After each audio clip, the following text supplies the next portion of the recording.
شروع اللہ کے نام سے جو بڑا مہربان نہایت رحم والا ہے۔ محمد مصطفیٰ صلی اللہ علیہ وآلہ وسلم ترش روح ہوئے اور منہ پھیر بیٹھے کہ ان کے پاس ایک نابینا آیا، اور تم کو کیا خبر شاید وہ پاکیزگی حاصل کرتا یا سوچتا تو سمجھانا اسے فائدہ دیتا۔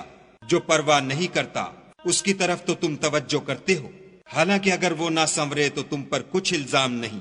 اور جو تمہارے پاس دوڑتا ہوا آیا اور خدا سے ڈرتا ہے اس سے تم بے رخی کرتے ہو۔ دیکھو یہ قرآن نصیحت ہے، بس جو چاہے اسے یاد رکھے۔ قابل ادب ورقوں میں لکھا ہوا جو بلند مقام پر رکھے ہوئے اور پاک ہیں، ایسے لکھنے والوں کے ہاتھوں میں جو سردار اور نیکوکار ہیں۔ انسان ہلاک ہو جائے کیسا ناشکرا ہے۔ اسے خدا نے کس چیز سے بنایا؟ نطفے سے بنایا، پھر اس کا اندازہ مقرر کیا، پھر اس کے لیے رستہ آسان کر دیا، پھر اس کو موت دی، پھر قبر میں دفن کرایا، پھر جب چاہے گا اسے اٹھا کھڑا کرے گا۔ کچھ شک نہیں کہ خدا نے اسے جو حکم دیا اس نے اس پر عمل نہ کیا۔ تو انسان کو چاہیے کہ اپنے کھانے کی طرف نظر کرے۔